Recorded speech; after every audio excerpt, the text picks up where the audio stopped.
Hey, yo, yo, yo. What's up, everybody? Welcome to another episode of My Perspective Podcast with your boy, Big Hulk. Hey, thank you so much for tuning in with me for another great conversation. Just a good talk, man. About life, about reality. Thank y'all much for tuning in. A big thank you to all my new subscribers. Thank y'all so much for, man, jumping on the train with your boy. Joining the tribe.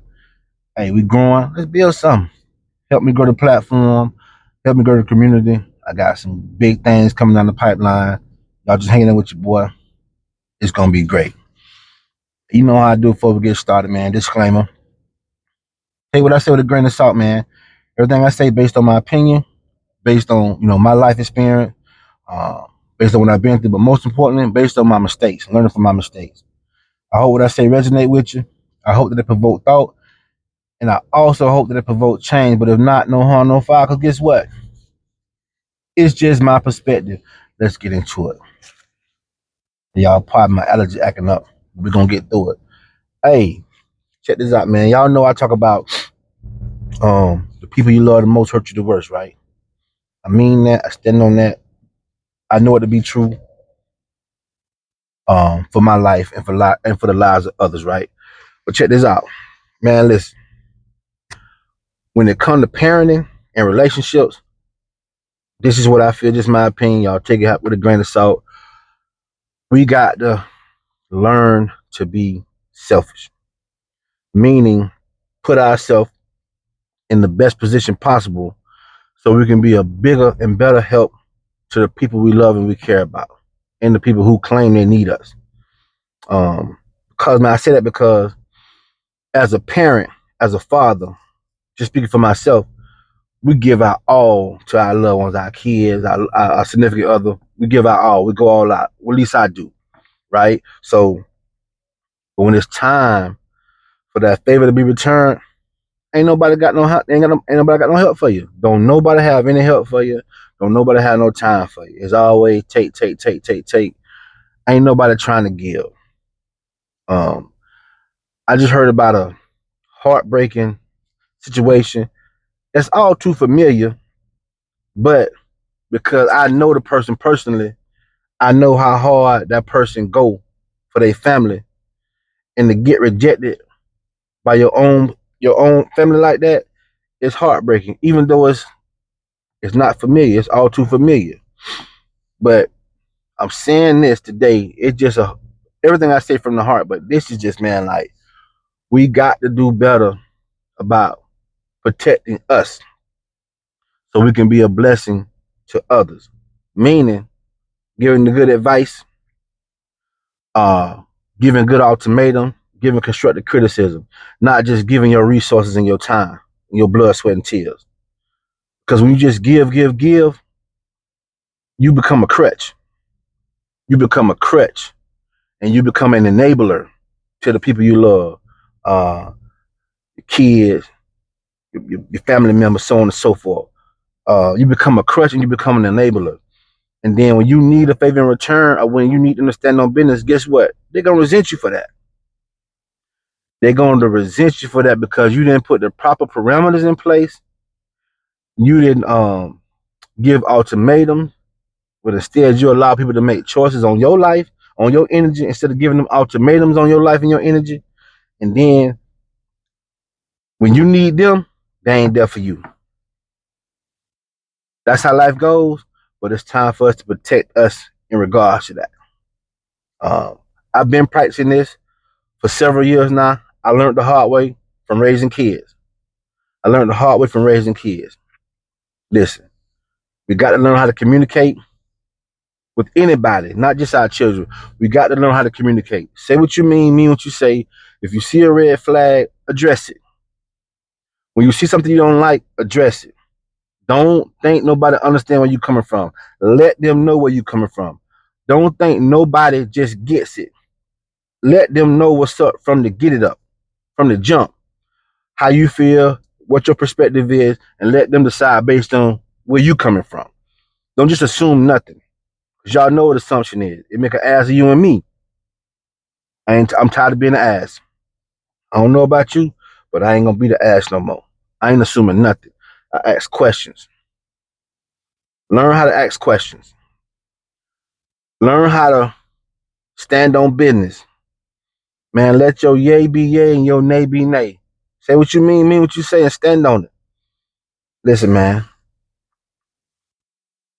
how come you the only one give, you the only one pouring into others, and no one's pouring into you? Because you're a crutch. Because you're an enabler. And guess what? Your cup running low. And then when you get that no, you get that rejection from a close person, a close friend, somebody you thought you could trust, it damages you instead of repel off of you because you're equipped for it. When you give, let's talk about it. Take our kids, for example. Hey, you know kids go through growing pains. You know kids go through adolescence, puberty. They're trying to figure life out as they get older, right? And you know all our kids think we lame. All our kids think we square. But they don't realize the freak you really are. They don't realize the trenches you really been in. They don't realize that you her for real. They don't realize that you done did some things you ain't proud of. Good, bad, or indifferent. They just see this version of you. And they think, oh, my mama lame, my daddy lame, my daddy a square. I remember one time, man, I had some leather pants on. My kid thought I was the squares. I had some leather joggers on. I thought I was doing it. My age group, hey, we were rocking. My kid thought I was the lamest nigga on the block. My son said, Dad, take those off immediately. Not knowing, I done been around the block. I know what you don't know. I thought it was funny. I wore my leather pants, by the way. But they couldn't see who their daddy really is. Who their daddy is not allowing them to see, right? But we take our kids, and as they grow up, we believe in our kids. We put our 100% belief in these kids, and they let us down damn near every time. That may not be every child, but the majority of our kids, they let us down every time. And guess what? We give them another chance. They let us down again. And guess what? We give them another chance. And they let us down again. They keep doing it. And we just keep doing it instead of just putting parameters in place, instead of putting boundaries in place, instead of putting structure and order in place. We don't do that. Why? I don't know. We love our kids to a fault. I get it.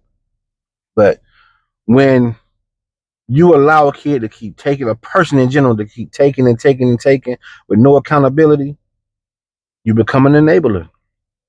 You become a crutch. They feel as if uh, you're going to always be there. And when you ain't there no more, when you can't be there no more, they resent you for it, and now you the bad guy because they ain't got their shit together. You see how crazy that sound? But they believe with their whole heart. They believe that shit with their whole heart, and it's your fault because you kept giving in when you knew better. You kept believing them lies when you knew better because you love your children to the fault, or because you love your family to a fault. That's what we do as parents. That's what we do as humans who love our family, who we love our people. But man, listen, red flag ain't just in relationships. It's in human nature, period. It's in humanity, period. When you hear some bull jive, man, believe it. When you see the bull jive, man, believe it.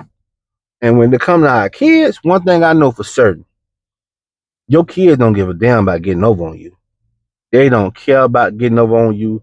All they want is what they want at the moment. That's the most important thing on their mind, is what they can get out of you in the moment. They're going to lie, swindle, steal, make excuses to get what they want out of you.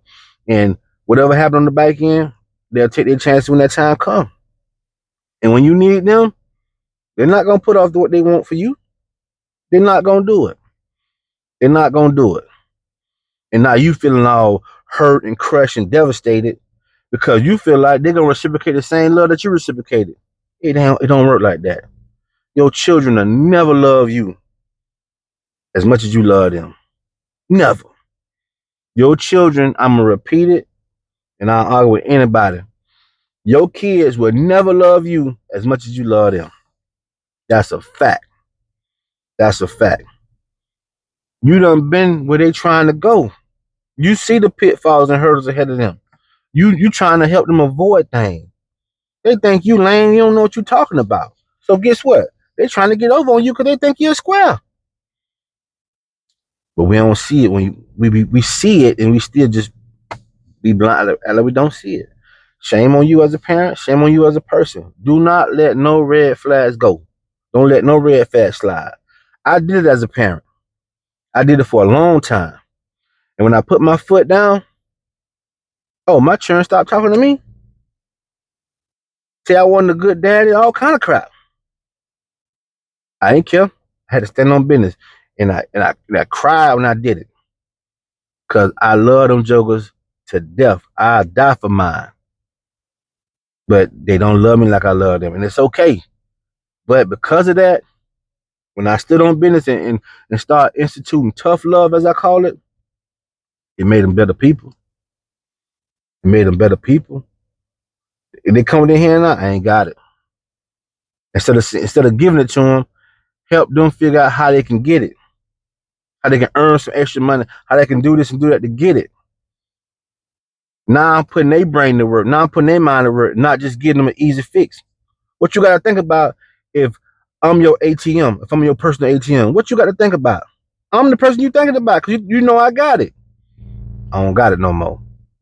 I don't care how much money I got in the bank. I don't got it no more. And because I don't got it no more, I'm going to help you be creative in how to get it. That's all I got for you. I got advice now. I may give them tools and fuse here and there, but now I got advice. I'm checking the temps, see where they head at, see what they're doing, how they working. You know what I'm saying? What their life goals is. That's all I got for them. But guess what? Now they call me. Now they call me when they got ideas or when they got problems. They want to hear what I got to say. All because of tough love. All because of tough love. And this ain't nothing new. I remember an OG told me I was delivering furniture at the time. And this retired state trooper, he was bragging on his kids. And I love to hear that. I was a young man then, in my late 20s, early 30s. And one thing he told me, I never forgot about. I thought it was crazy then, but I never forgot it. He told me I gave my kids two choices. When they turned 18, when they graduated high school, they had two choices. You go to school or you go to the military. That's it. Or you got to get out. Them the only three choices you got once you graduate. You get out on your own, get your job, figure life out. You go to school, you go to the military. Those are the choices he gave them. And guess what? The choices they made changed. Their life turned out well above average compared to what we see in our norms. Well above average. One of his daughters was the valedictorian, the top graduating student in her class at the University of Georgia. Other son made a great career in the military, 20-year vet, got all kind of stuff going on outside of the military life. But he didn't give them the he didn't put the ball in their court and let them make their own decision. He said, you either do this or you do that or you get out. That's it. Them the only options you got with me. He told me to do that with my kids. It was much smaller then. I thought it was mean. I thought it was harsh. Fast forward 10 years later, I didn't do it. I let them make their own decision. I said, hey, y'all stay home. Y'all can stay home till y'all 25. That was the plan me and my first wife had. Y'all can stay home till y'all 25. Y'all go to college, get your degree, start your career. Then by the time you're ready to start a family, if you want to, you got money in the bank for a house. So you can hit the ground running and you can hit the ground comfortable. You think I'm trying to deal with that? They ain't did no such a thing. I bought them cars. I said, y'all ain't got to go to work. I give y'all allowance. Y'all be straight. Make sure you just get your books, go to school, go to finish college. Y'all straight. Y'all not worry about nothing. They ain't want that. Why? Could be peer pressure, could be anything. Most of it's peer pressure. Because we was the only two-parent household in the community at the time. Well, one of the few. And so all their friends, single parent, mom ain't never there. Nobody know what the damn daddy at. You know what I'm saying? So They just follow what they seen. I ain't give them no ultimatums though. I let them make their own choices, and they didn't take advantage of it the right way. They squandered it. Just had fun and enjoyed life. And now when it's time to be grown, and time for to be an adult and to be productive, they ain't got no legs to stand on. And I'm partially to blame for that because I ain't create the atmosphere for them to earn nothing. I didn't create the atmosphere so they can learn about nothing. All they learned about was daddy got it. Daddy got it. Nah, man. Daddy ain't gonna always be here. Mama ain't gonna always be here. And then when you need them, they ain't got your back. That's for doggone show. But when that tough love hit, things change. Things change. But it didn't change until I gave that tough love. So to see my person go through that, what they went through, it broke my heart. But I seen it coming. But hey, you can't tell nobody about their family. You try to, but ain't nobody trying to listen. Hell, I didn't listen. And you got a price to pay for that shit. And it hurt too. It's very, very hurtful. But if you don't put that tough love in and put those parameters in place and put those boundaries in place with your kids and with your loved ones, it's gonna repeat itself over and over and over again. You can't blame nobody but yourself. Everybody ain't like you. Everybody don't see like you see. Everybody don't love like you love. Everybody ain't as loving and thoughtful, you know what I'm saying, and as giving as you are. Especially your kids. And there's always gonna be one that really don't care. There's always gonna be that one. I don't care if you got two or you got 10. There's gonna be that one that really don't care. So you gotta put the boundaries in place. So they know what they can and can't do. Especially in your house. But hey, that's another story. But I know I speak to a lot of older folk, my aging up, kids may be grown, things like that, but still, man, install that. Start living by that. Cause it ain't never too late to start. Cause people ain't gonna never stop taking. As long as they know you'll give it, they'll never stop taking. And they won't be sorry for it. But it's up to you to decide to make a change, to protect your feelings, protect your emotion, and most of all, protect your peace. Because it bothers you when people betray you and people hurt you, especially when you done gave your all to that person, especially when you done gave your all to make sure they straight and they give you their ass to kiss. And that shit suck. It hurt. It hurt. But that's life. We just gotta adapt to life and protect us. And protect us. That's all I got today, man. Thank y'all again for rocking out. To my new subscribers, man. Double salute. Let's grow this thing. This your boy Big Hawk. Till next week. Peace.